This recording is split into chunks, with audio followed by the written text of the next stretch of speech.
A simple game of hide-and-seek leads the children into the adventure of their lives.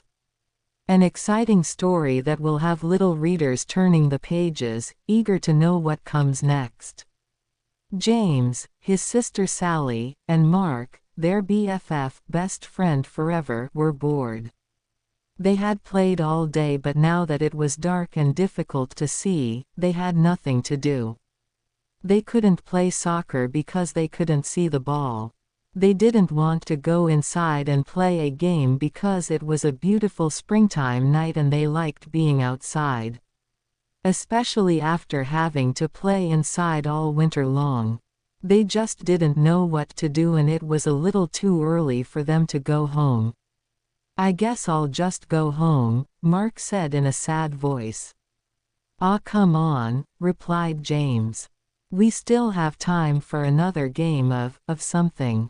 Then Sally said, "I have an idea.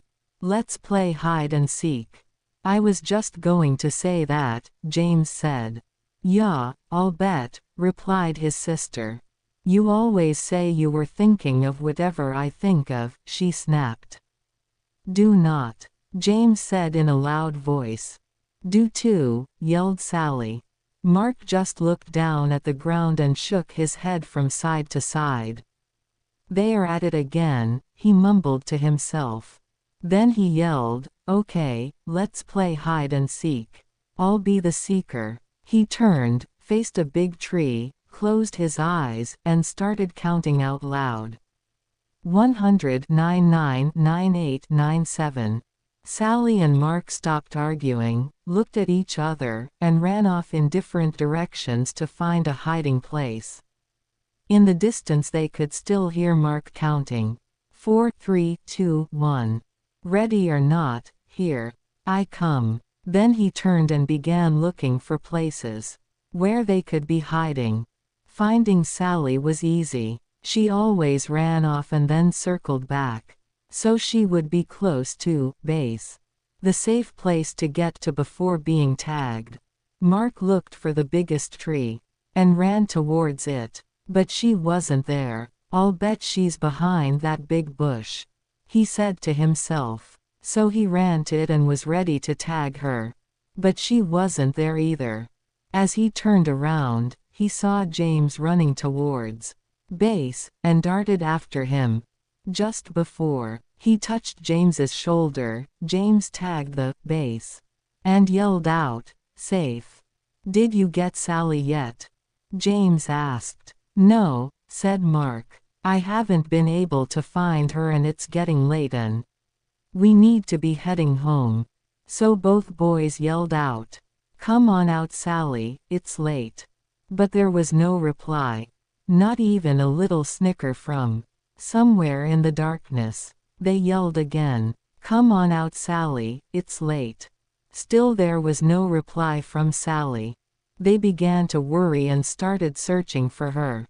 As they walked around the area they called out, "Sally, come on, we give up, you're safe." But no matter where they looked, or how much they called out, Sally was wondering what had happened. All she could remember was crawling under the big trunk of a fallen tree to hide. Now, as she looked up, she saw several stars through a small hole above her head. She had fallen into a hole when she crawled under the tree trunk. "Help!" she yelled and heard her voice echo throughout what must have been a cave. "Help! Help! Help! Help! Did you hear that, James?" Mark said excitedly. "Sally just yelled for help." "Keep yelling, Sally," James screamed. "That way we can find you." Sally heard her brother and kept screaming. After a short while the boys were standing next to the big tree trunk. "Hey, are you stuck under this tree?" asked James. "Kind of," Sally yelled. "When I crawled under it to hide, I fell into a cave. Please help me, I'm scared. It's dark and I can't get out." Mark said. "James, you stay with Sally and I will go get my dad." Then he dashed off into the darkness. Don't be scared, James said. I am right here with you. No, you're not, Sally sobbed. You're up there and I'm down here. As Sally turned in the darkness of the cave, she bumped into something, screamed, and began to cry. What's wrong? James yelled. There's something down here with me, Sally replied in a shaky voice. Just then, Mark and his dad came, running through the woods. Mark's father knelt down and asked Sally if she was okay. He could hear her crying and sobbing. Sally, are you hurt?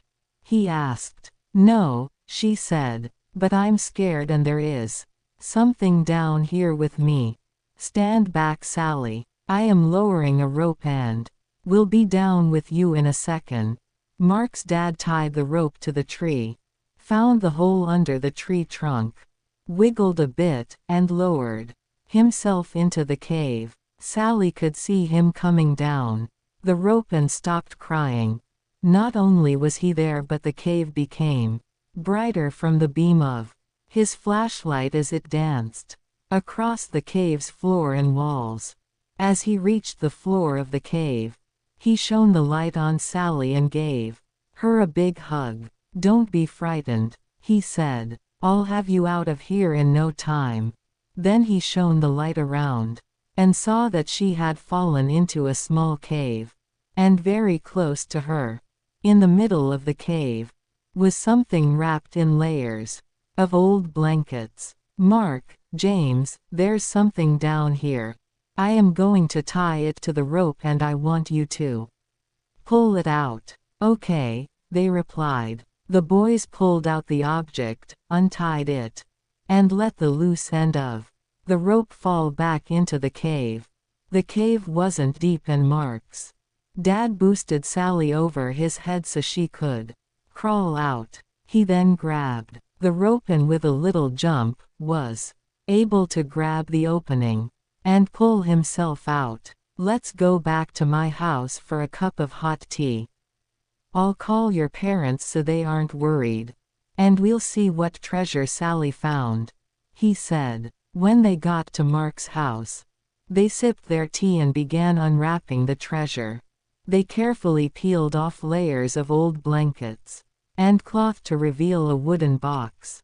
They slowly opened it and stared in amazement. Oh my, Sally said in disbelief.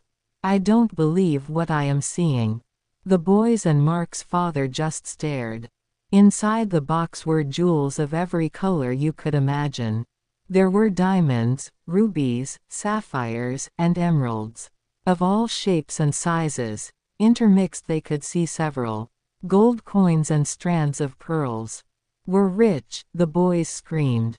Not quite, interrupted Mark's father. Someone could have lost this and I don't think you should plan on spending any of it until we find out a little more. Besides, Sally found it. I'll share it, Sally said happily.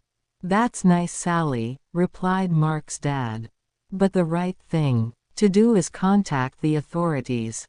The next day, the four of them and Sally's mother drove to the police station, explained what had happened, and gave the treasure to the police to hold while they conducted their investigation. They left the police station sadly, and even the double-dipped ice cream cones Mark's father bought for them didn't make them smile. They drove back in silence. Several weeks passed with no word from the police. Then, one evening, Mark's father called James, Sally, and their parents. The police just called in. I think you should come over right now, he said. I'm afraid there is some bad news about the treasure. The police are on their way and will explain everything when you get here. Sally and James didn't say much during the ride to Mark's house. Sally thought that since it was bad news, the treasure belonged to someone else, even though they probably lost it. Whatever happened to finders keepers? She mumbled. What did you say, Sally? Her mother asked. Oh, nothing, Sally replied. Then she let out A long, sad sigh that echoed through the car. When they arrived at Mark's house, the police were there with the treasure box. As Sally entered, the captain introduced himself and said, "Sally, this is yours. Your parents need to sign some papers, but the box and its contents are yours." Sally, Mark, and James shrieked with joy and danced around the room. Then Sally said, "What is the bad news?" The captain smiled and said, "The treasure is worth more money than you can imagine, and with your newfound wealth comes great responsibility." Sally didn't quite understand what the captain was talking about, and right now, it really didn't matter. Mark asked, "Are you going to share?" "Of course," Sally said. "If you and James didn't help me, I might still be there." Several days later, Sally asked everyone over to her house. "I have decided what to do with the money from the treasure after it is sold," she said. "I am giving 1/6 to our mom and dad, 1/6 to Mark's mom and dad, 1/6 to Mark, 1/6 to James, and 1/6 for me. There is an extra 1/6. Mark proudly stated. He loved math, and was right on top of Sally's calculations. "No, there's not," Sally said. "Is two," James said. "Is not," Sally said in an angered voice. Just as Mark was going to say, "They are at it again," Sally said. "This is why there isn't an extra 1/6. I am giving it to the local charity, so it can be given to those less fortunate and in need." Her mother and father said it was a caring and responsible thing to do. They were very proud of her and knew that she understood what the captain meant when he had turned